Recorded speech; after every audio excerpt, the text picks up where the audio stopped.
Hello, Spinner94 here, bringing you another battle, and you're probably thinking, whoa, this looks a bit different. Yeah, I got a new border mate, thank you, Ducky Deathly, or Deathly Ducky, I keep forgetting which way, your name is. But anyway, this is another team battle me and Fardream had a while ago, actually, against Sean Peter and Lovin for the stream.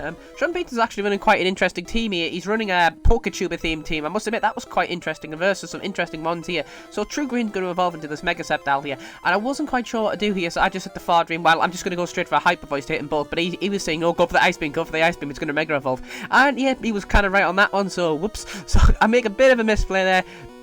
So Roserade is going to hit it with the Rock Tomb here, and that speed reduction is actually going to prove a little bit of a bother. So Sludge Bomb here, straight onto the Clefable, doesn't do anything, cover the Protect obviously, as I just go straight for the Hyper Voice. So Lovin is going to switch in the Roserade, which is a very risky play, as Leaf Blade is going to hit up Wigglytuff here, and that's going to do a ton of damage, as Roserade goes for the Sludge Bomb, but luckily Roserade's look just bulky enough to live that, as I finally go for the Ice Beam to finish this thing off, cover.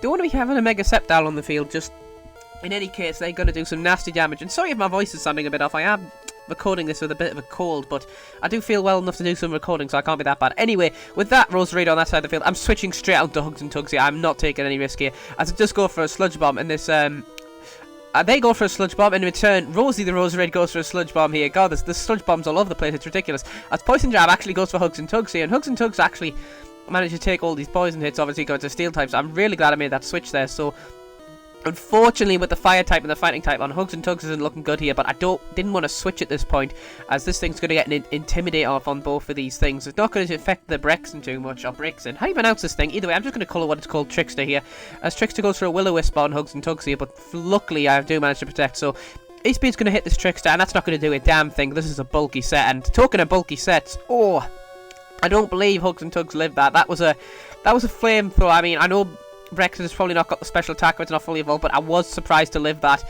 and I am able to get a Leech Seed off, but honestly, I'm at such low health now, I don't know how much of a difference it's going to make, so I am quite scared at this point, because I need whatever health recovery I can get. I mean, I'm not going to live much on 40 HP here, so Trickster actually just decided to withdraw here, probably fearing the Battle Cat, not to do here, as this Artisan comes in, as I'm just going to go straight for the Protect here, as Scrafty's going to go for a Crunch on Battle Cat, but that isn't going to do too much to it, as it's fully defensive. I know Battle Cat set quite well, actually, from Fardream's video, so Will-O-Wisp is going to hit the Scrafty up, so I am quite glad to see Huddle's Scrafty burned here. I mean, obviously not the actual Poketuber, but this thing on the side of the field here. I just want this Scrafty shut down, because it's going to be able to do tons of damage. So Ozan goes to protect it, as Hoodlum goes for a Drain Punch on Ferrothorn, and I live that, and that was a critical hit as well, so God, that just shows you how much of a world of difference Burn can make, as Iron Barb damage is basically going to make that Drain Punch very ineffective here.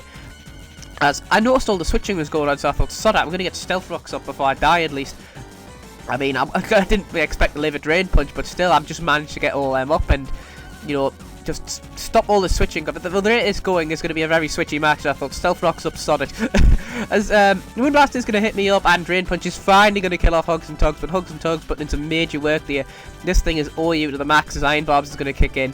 So loads of little things popping up this match. It's God, it's if you can spot all these, you're doing bloody well. So sorry for the top of the video cut off as well, but I've got to stick with what I can. So Flare Blitz is finally going to hit Artisan up here. Artisan is going to take quite a little chunk of damage there, but yeah, again, I'm just surprised how bulky all these mons are. So I go into Hug Me Bro here. I'm thinking, I don't care that Scrafty's got Poison Jab. I'm going to get some damage on it, as I'm just going to go for a Dazzling Gleam. So maybe expecting Ice Beam or something. Follow Me is going to do its thing here, and it would target us down, but this turn we didn't use the heal up, because we have versed this thing before, and we did know it was a Follow Me set, so me and Fardream, I believe in the chat, were like, you know what, this is the chance to cover or hit both if we can, because we suspected something was up here. So Dazzling Gleam is going to do its thing. Goodbye Huddle and Scrafty. I mean, it was quite an interesting set to verse. It did get a Moxie boost up, but thankfully we got the burn up. I mean, thank God it wasn't one of those weird Shed Skin sets, because then we would have been in trouble. So Citrus Fairy is going to do the thing with this Artisan here, and this Clefable is just bulking us out at this point. We're really, like, quite concerned about how bulky this Clefable is, and we think it's going to be the death of us at this point. So it does go for a Moonblast on Arcanine here, but Arcanine, obviously with the resisted, is just going to be able to bulk all this out, as Battle Cat's going to go for a Will-O-Wisp straight away on this Pikachu to get some residual damage, but I am going to go straight for the Hyper Voice, and I am going to kill off this Pikachu. So goodbye Pikachu. Unfortunately, Wigglytuff wasn't just having any of it. So Battle Cat's going to withdraw here straight into Mega Metagross here, as we're wanting to finish this match. I'm thinking, okay, it's 2 against 1. We should be able to win this. Mind, we have had matches where It has been 2 against 1 and people have come back to defeat us, so we were warned to be careful at this point. So I'm going to go straight for a Hyper Voice because it's the most powerful move I've got. It's Stab, so it's going to have to do some damage in theory. As this thing does Mega Evolve here, and I'm a little bit worried at this point because, like, okay, this thing goes for Protect again. I'm worried about Wish and all that, and that Trickster's still off at the back, and I can't really hurt Trickster too much, and it does have Wish. So I'm a little bit worried here, as Meteor Mash does miss, misses there, and it misses there, and Wigglytuff gets hit by a Moonblast. There we go, English today, Spinder, bloody hell.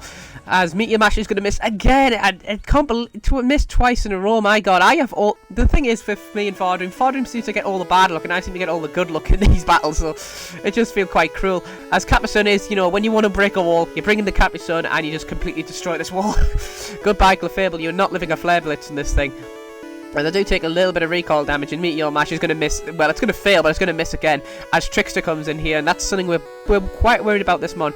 So I told Fardroom to go straight for the attack here, but he does protect, and he's like, wait a second, Will-O-Wisp, I don't want to get burned. I'm like, that's a very good point, and the amount of misses he's been having, I can understand his caution. So I go straight for a Flare Blitz, and that still doesn't kill off. I know it's a resisted hit, but Flareon has actually got a really good attack stat. It's like 130 attack stat. That's a really bloody good attack stat, but I still cannot kill this Trickster here, as it is going to go for another Protect, and Bullet Punch isn't going to do a thing, as I'm just locked into Flare Blitz now because I am Scarfed.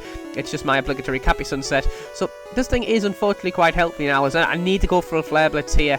That does a nice chunk of damage, and we're hoping a Zen Headbutt can kill off from here. So we're just praying at this point. It does manage to hit, it does manage to connect, and it does manage to kill this Trickster off. So as I say, thank you all for this battle. It was a really good one. As I say, thank you Ducky Deathly for the amazing border art. Hopefully I'll link a DeviantArt in the description. Go and check her out. So this has been Spinner94, bringing you another Pokemon Wi-Fi battle. Peace out, guys.